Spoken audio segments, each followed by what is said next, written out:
श्री शिवाय नमस्तुभ्यं। ध्यान दीजिएगा, बहुत सुंदर संवाद चल रहा है, बहुत ध्यान देने वाली बात है। प्रत्येक महीने की पूर्णिमा को जिसके घर में दूध की सामग्री बनती हो, दूध की सामग्री तैयार होती हो, खीर प्रसाद तैयार होता हो, उसके घर में कभी क्लेश नहीं हो सकता। चाहे सास बहू एक दूसरे के सामने वो कहे ना, वो सांप और नेवले की लड़ाई क्यों ना, फिर भी शांति हो जाती है। पर प्रत्येक महीने की पूर्णिमा होना चाहिए। ये नहीं कि तुमने एक महीने की पूर्णिमा पे बना लिया और दूसरे महीने की पूर्णिमा को गायब कर दिया। फिर सालों से कर रही हो, कई माताएं कर रही होंगी पूर्णिमा का व्रत। एक समय फलाहार करती हैं, एक समय भोजन करती हैं।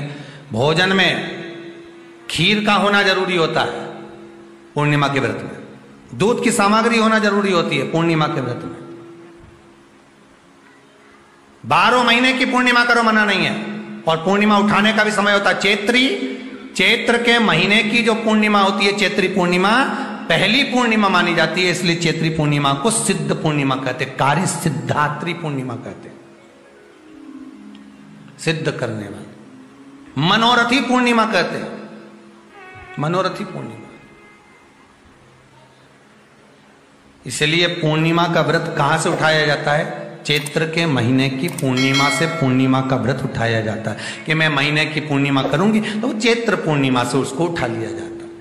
पर उसका एक नियम रहता है, आप फलाहार कर रहे हैं अपनी जगह पर है, पर एक समय भोजन कर रहे हैं वो अपनी जगह पर। भोजन के साथ में मीठे के साथ थोड़ा दूध की सामग्री होना जरूरी होती है। और क्यों करते हैं पूर्णिमा का व्रत, किस लिए किया जाता है, क्यों करा जाता है, उसका व्याख्यान वर्णन शिव महापुराण के अंतर्गत स्कंद पुराण में लिखा गया। स्कंद पुराण में वर्णन किया है श्री वेद व्यास जी महाराज ने।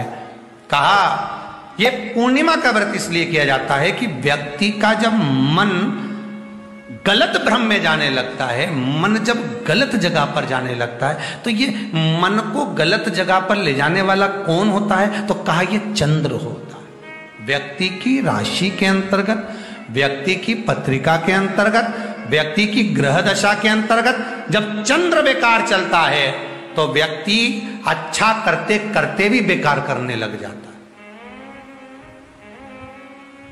चंद्र डोल रहा है। कई माताएं कहती हैं, गुरुजी हमारे बेटे को आशीर्वाद दीजिए, बहुत गलत संगत में जा रहा है। मतलब समझ जाना कि चंद्र गड़बड़ जा रहा है। बेटी अगर गलत मार्ग पर जा रही है, बेटी अगर गलत संगत में जा रही है, किसी अन्य व्यक्ति को आकर्षित हो, चंद्र गड़बड़ हो रहा है, उसका चंद्र कहीं जा रहा है। कोई पुरुष, कोई लड़का कोई गलत मार्ग पर जा रहा है, चंद्र गड़बड़ हो रहा है। घर में जो क्लेश उत्पन्न होता है, घर में जो विवाद उत्पन्न होता है, उस विवाद को रोकने के लिए केवल चंद्र की ही, इसलिए तो पूर्णिमा घर की नारियां, हमारे हिंदू धर्म में यहां तक स्कंद पुराण में कह दिया कि प्रत्येक पूर्ण, आप लोग कभी आप लोगों ने सत्यनारायण जी की कथा करवाई है? जितने लोग आस्था चैनल पर कथा सुन रहे हैं, जितने लोग फेसबुक यूट्यूब पर कथा सुन रहे हैं, यूट्यूब पर कथा का श्रवण कर रहे हैं, उनने कभी सत्यनारायण की कथा करवाई होगी। तो उसमें लिखा है, हर कार्तिक, हर पूर्णिमा को, हर संक्रांति को ब्राह्मण सत्यनारायण भगवान की कथा या राजा या वैश्य कथा को कराता था, या बढ़िया कथा कराता। सुनी कि नहीं सुनी बात? सत्यनारायण भगवान की कथा में लिखा है, स्कंद पुराण के अंतर्गत जो सत्यनारायण भगवान की कथा का स्मरण किया उसमें लिखा है,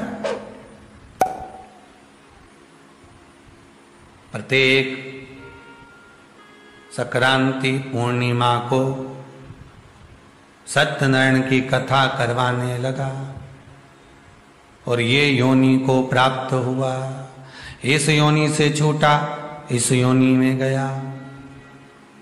लिखा है, सब कुछ लिखा है।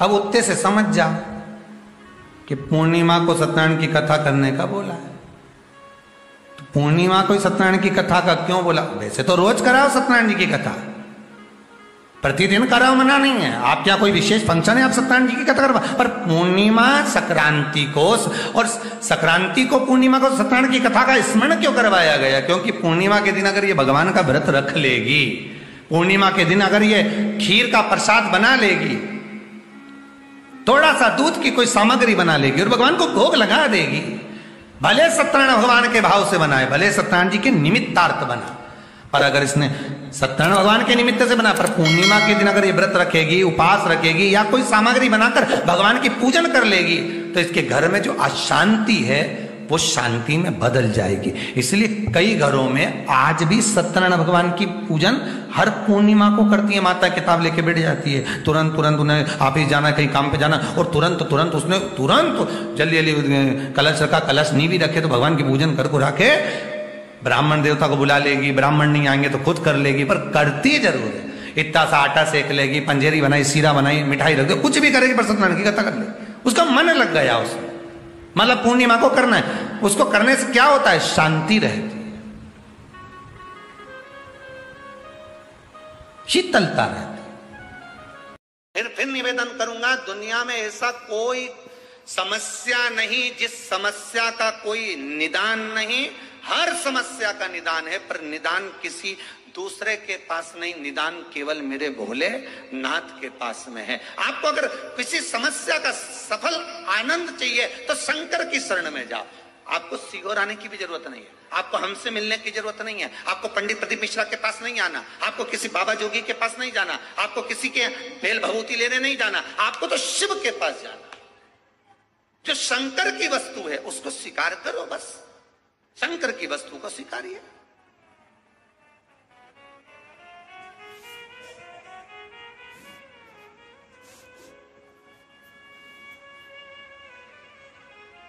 शंकर की वस्तु को स्वीकार करना चालू कर दीजिए। अरे भाई, शिव महापुराण की कथा तो यहां तक कहती है, यहां तक वर्णन कर रही है, जिस व्यक्ति की नौकरी नहीं लगती, सर्विस नहीं लगती, हर जगह पर अप्लाई कर रहा है, बार बार इंटरव्यू देने जा रहा है, लगातार उसको अगर सफलता प्राप्ति नहीं हो रही है तो धतूरा ढूंढो। धतूरा कहीं बाजार में नहीं मिलेगा, किसी वृक्ष से धतूरा तोड़ लिया, कुछ मत चढ़ा, तू शंकर जी के मंदिर में जाकर तेरा नाम और गोत्र बोल और शिव जी को धतूरा चढ़ाना चालू कर दे और बाबा से विनती कर, धतूरा चढ़ाना चालू कर। अब धतूरा कोई बहुत कीमती होता है क्या? बहुत पैसे का मिलेगा क्या? कहीं पे मिल जाएगा। धतूरा तोड़ और चढ़ा शंकर जी को। रोज नियम बना ले कि एक धतूरा मैं शंकर जी को चढ़ाऊंगा, प्रतिदिन चढ़ाऊंगा, शिव जी से जाकर निवेदन करूंगा प्रतिदिन। शंकर जी की प्रिय वस्तुओं में धतूरा, बेलपत्र आदि कादि की तो है, क्या है? चढ़ा रोज एक धतूरा, फिर वही धतूरा जिसके यहां तू इंटरव्यू देने जा रहा है उसी के सिर पे चढ़ गया। जो तूने शिव जी के चढ़ाया वही धतूरा वहां चढ़ा है, तो क्यों चिंता करता है?